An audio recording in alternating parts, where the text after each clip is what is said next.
May I come in, sir? Yes come in. Good afternoon, sir. Good afternoon. बैठिए। Thank you, sir.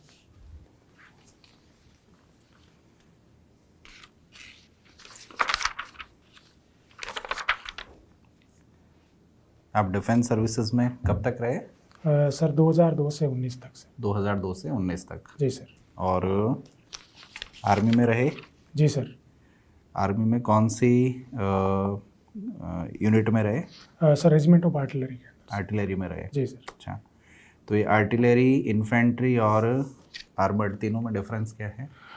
Sir actual में सबसे important factor है कि arms और services के अंदर ऊपर से बांटा जाता है, जिसके अंदर ये सारी फोर्सेज जो है आर्म्स के अंदर काउंट की जाती है।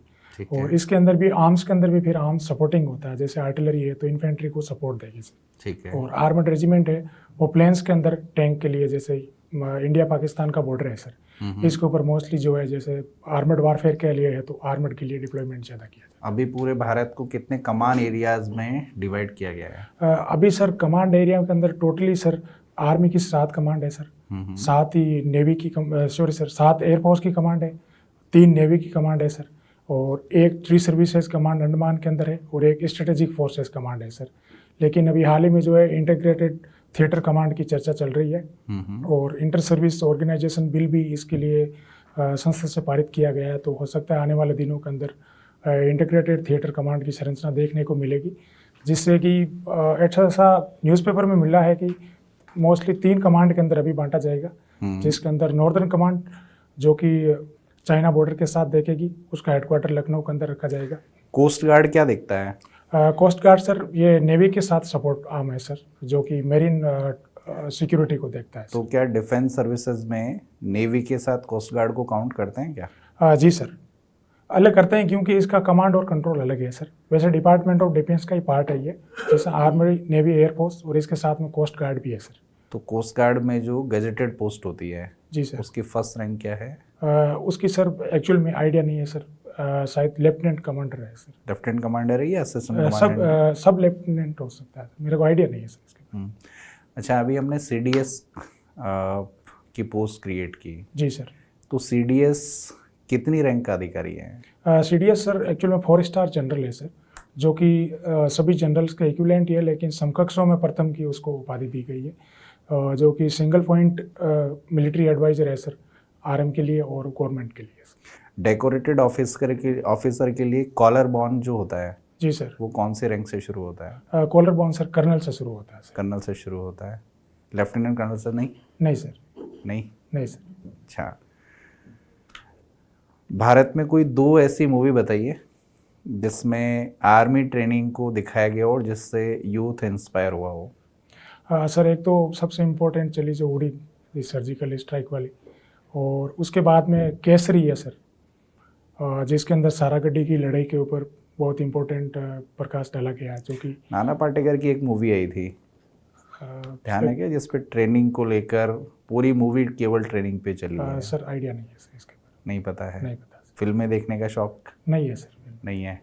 अच्छा, आप डिफेंस सर्विसेज में भी रहे और एम्बेसी में भी रहे आप? जी सर। रॉन्ग वगैरह बाकी जगह पर भी, और स्ट्रेटेजिक फोर्सेज में रहे आप? जी सर। स्ट्रेटेजिक फोर्सेज में कहाँ रहे आप? सॉरी सर, इसका लोकेशन तो बता नहीं सकते एक्चुअल में। ठीक है सर। आप ये बताइए जी सर, कि अभी जो अग्निपथ योजना है, जी सर, स्कीम जो लाए हैं सर, इसका कोई इंटरनेशनल रेमिफिकेशन है हमारे लिए? इंटरनेशनल रेमिफिकेशन ये है कि सर जो गोरखा का रिक्रूटमेंट हो रहा था सर इंडियन आर्मी को, हाँ, वो हमने इसके बाद में रोक दिया गया है, और कई गोरखा सोल्जर्स जो है वैगनर आर्मी के अंदर भर्ती हुआ है, ऐसी न्यूज़ आई है सर। किसने रोक दिया ये? एक्चुअल में इंडियन आर्मी ने सर जो रिक्रूटमेंट प्रोसेस शुरू किया सर लेटेस्ट। इंडियन आर्मी ने इसको इंट्रोड्यूस किया है, रोक किसने दिया? गोरखा क्यों नहीं आ रहे हैं? गोरखा इसलिए नहीं आ रहे हैं कि सर वो परमानेंट, इसको 4 साल के नहीं, वो परमानेंट के लिए मांग कर रहे हैं सर। वैगनर आर का जो कमांडर है उसका नाम क्या है? येवगेनी प्रिगोजिन, जो कि हाल ही में ऐसा खबर आई है कि मारा गया है सर रूस के। तो आपको क्या लग रहा है, वो कोई साजिश हुई उसके खिलाफ या क्या बात? एक्चुअल में सर रशिया के अंदर जैसे भी देखा जाए तो मोस्टली जिन्होंने भी व्लादिमीर पुतिन के खिलाफ आवाज़ उठाई गई है सर, उनका उन्होंने मतलब या तो एनकाउंटर या संदेहास्पद मौत ही हुई है सर। जैसे वो एलेक्सी नवलानी है सर, जो कि ओपोजिशन लीडर है। प्रपोज G20 की मीटिंग है इंडिया में। जी सर।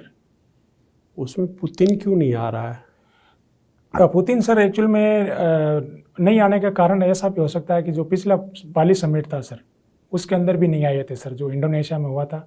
और इस बार भी नहीं आने का ये भी है कि उनकी जो इंटरनेशनल कम्युनिटी के साथ ज़्यादा डिफ्रेंशिएट है सर, तो वो भी भारत भी नहीं चाहता है कि यहाँ आकर के कोई विवाद हो, क्योंकि बायलेटरली कोई रशिया के साथ चाइना के अलावा कोई बात करना नहीं चाहता, तो वो भी एक तरह से है। और जो घरेलू उसके खिलाफ कोई अरेस्ट वारंट तो नहीं निकला? जी सर, अरेस्ट वारंट निकला, लेकिन सर वो हमारे लिए लागू नहीं है, क्योंकि आईसीसी के हम सिग्नेटरी नहीं है सर।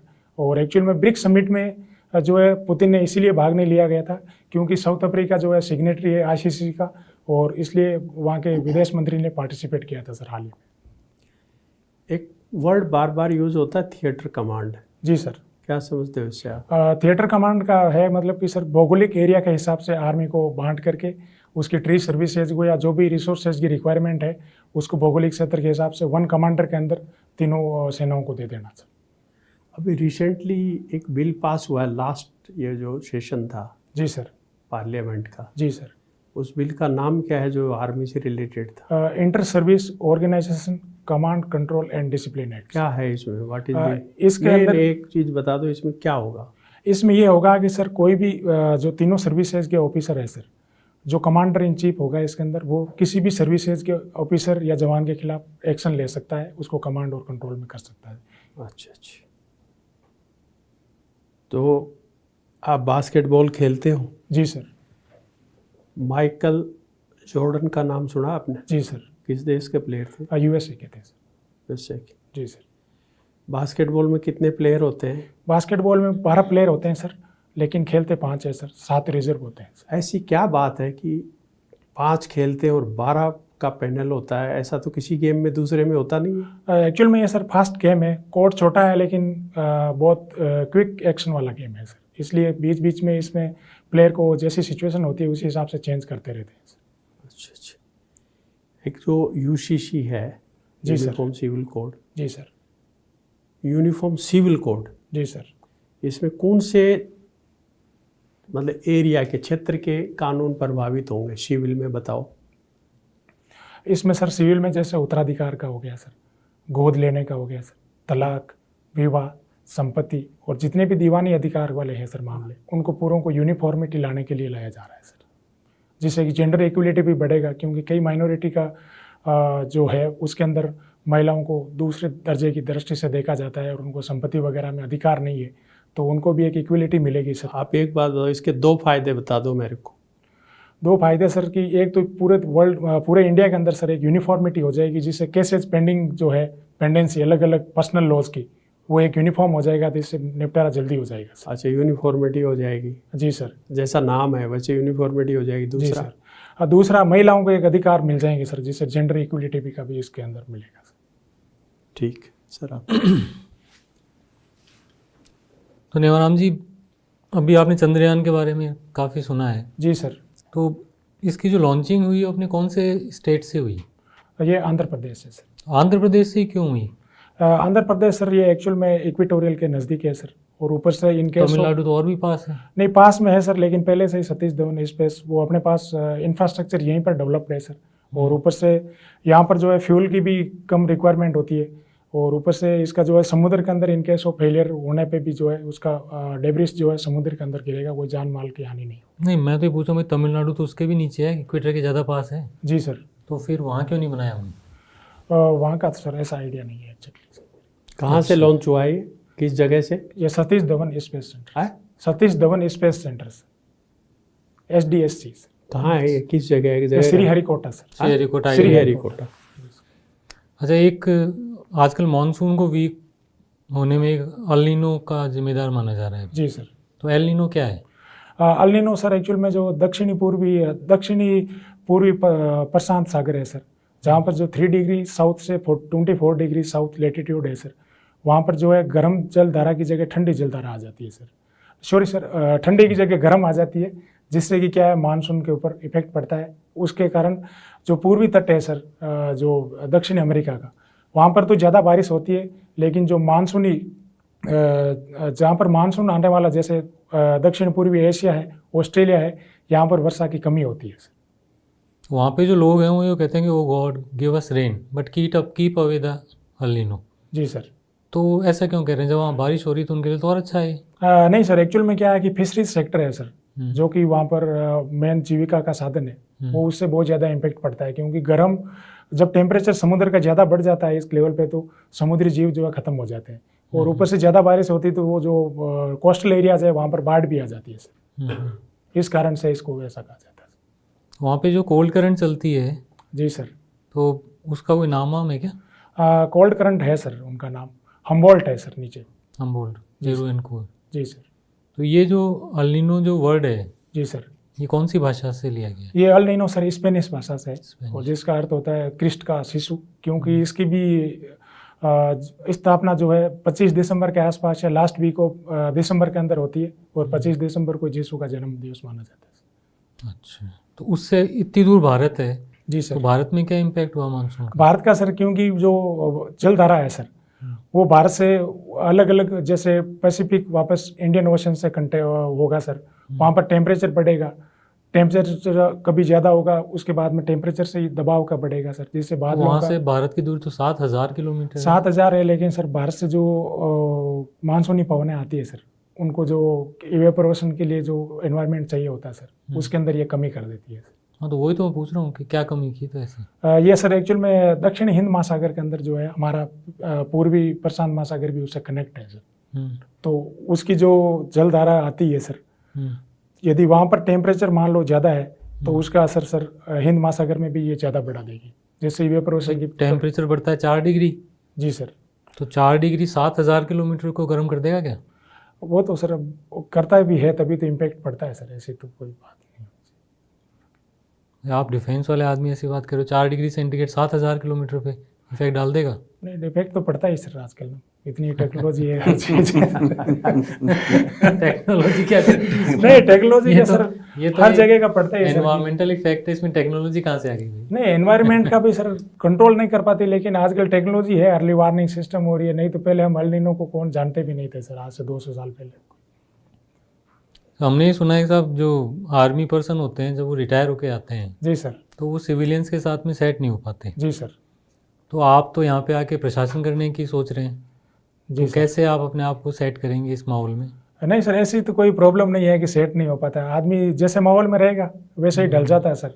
क्योंकि जब मैं फॉरेन जा रहा था सर, तो मेरे को भी इंटरव्यू में पूछा था सर ने कि भाई आप तो राजस्थान के रहने वाले हो, राजस्थान में मोस्टली मतलब आपकी वाइफ वगैरह जो अनपढ़ी हो गई।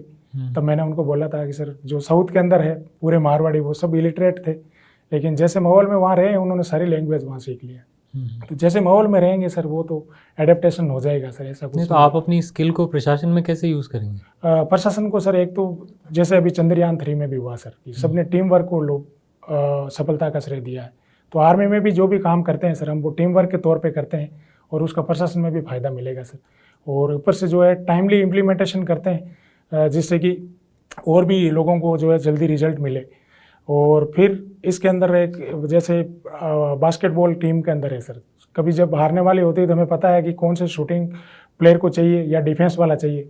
तो वैसे ही जो है प्रशासन के अंदर भी हम डिसीजन लेकर के किस आदमी को सिलेक्ट करना है, किसको क्या जिम्मेदारी देनी है, उसको भी करके अच्छा काम कर सकते हैं। Thank you sir. Nevaram ji. जी सर। आपने इसमें लिखा कि आपकी हॉबी है दोस्तों के साथ इंटरनेशनल रिलेशन डिस्कस करना, राइट? जी सर। अच्छा, इंटरनेशनल रिलेशन का फर्स्ट रूल क्या होता है? First rule sir international relation का होता है सर रेसिप्रोसिटी। रेसिप्रोसिटी? जी सर।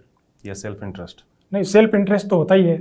सेल्फ इंटरेस्ट के बिना रेसिप्रोसिटी होगा ही नहीं सर, आगे बढ़ेगा नहीं। अच्छा, अभी साउथ अफ्रीका में ब्रिक्स मीटिंग थी। जी सर। उसके अंदर कुछ नए मेंबर ऐड करने के लिए ब्रिक्स प्लस करके उसको एक्सटेंड किया गया है। कौन से नए मेंबर है? नए मेंबर सर दक्षिण अमेरिका से है अर्जेंटीना सर, और अफ्रीका से इजिप्ट और इथियोपिया, और एशिया से है सर सऊदी अरेबिया, यूएई और ईरान। Very good.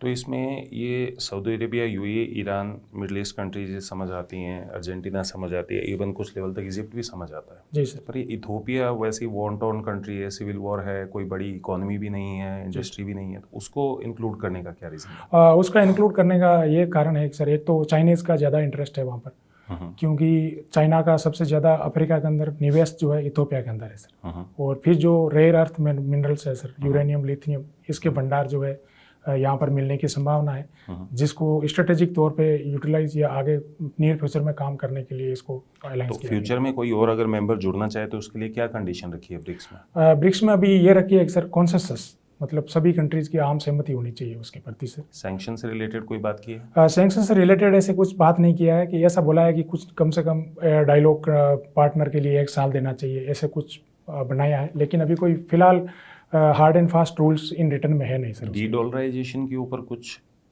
जी सर, डी डॉलराइजेशन के ऊपर अभी कॉमन करेंसी की बात चल रही है सर, लेकिन उसको अभी सारे कंट्री अपनाने में भी थोड़ा थ्रेट महसूस कर रहे हैं, क्योंकि चाइनीज़ को जो रेनमिन भी है सर, उसको यदि अपनाते हैं तो हमारे ऊपर भी थोड़ा बुरा इम्पैक्ट पड़ सकता है।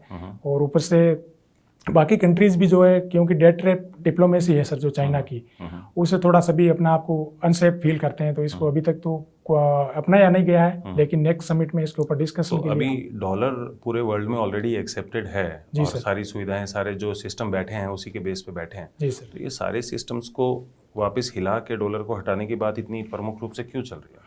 ये एक्चुअल में सर जो डॉलर की जो पेट्रो डॉलर से शुरू हुआ सर 1971 में, जब जो हेनरी किसिंगर थे सर, उन्होंने पेट्रोल और क्रूड का जो पूरा था कॉन्सेप्ट रखा कि पूरा वर्ल्ड जो है इसी के साथ भुगतान करे, हम आपको इंसेंटिव देंगे।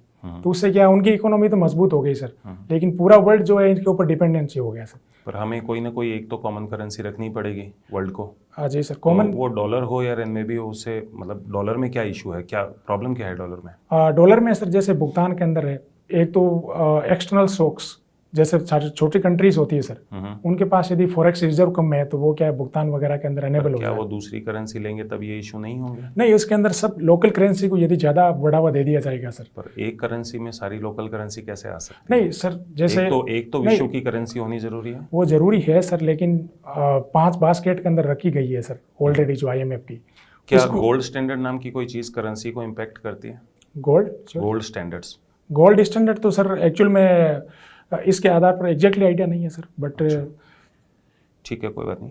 एक मुझे आप बताएं, आप रोम में रहे थे। जी सर। आप कौन सी ऐसी 3 चीज़ें हैं जो भारत को इटली से सीखनी चाहिए? इटली से सर सबसे इम्पोर्टेंट तो है सर कि टूरिज्म को कैसे बढ़ावा दिया जाए सर, क्योंकि जैसे स्पेशली हमारा राजस्थान है सर, हमारे पास उनसे ज़्यादा बहुत अच्छे अच्छे डेस्टिनेशन है, बट हम लोग जो है ब्रांडिंग करने में पीछे रह जाते हैं, जिससे कि आगे बढ़ नहीं पाता है सर। ठीक है। इसके बाद में जो MSME का कॉन्सेप्ट है सर, हमारा अभी तो बहुत अच्छा चल रहा है, लेकिन सर वहाँ पर क्या है, 8th क्लास से बच्चे को जो है वोकेशनल एजुकेशन दे करके अच्छा सिखलाई करा दिया जाता है, जिससे इंडस्ट्रियल सेटअप के अंदर बच्चे को गवर्नमेंट जॉब की अपेक्षा वो अपना खुद के स्टार्टअप के अंदर जाना चाहता है सर। Very good. और उसके बाद में सर जो 18 ईयर्स का बच्चा हो जाता है सर, वहाँ पर पूरे कंट्री के अंदर जो है कल्चरल टूर ऑर्गेनाइज कराया जाता है गवर्नमेंट की तरफ से। वो हमारे गवर्नमेंट भी ऐसे 10,000 बच्चों को करा रही है राजस्थान, लेकिन 10,000 बच्चों वाला वो सफिशिएंट नहीं है, क्योंकि अपना देश को जाने, जिससे क्या कल्चरली बच्चे को एक तो ओपन माइंड होगा, पर्सनालिटी भी डेवलप होगा और पूरे देश के बारे में वो जान लेगा सर। ठीक है, ठीक है, थैंक यू सर।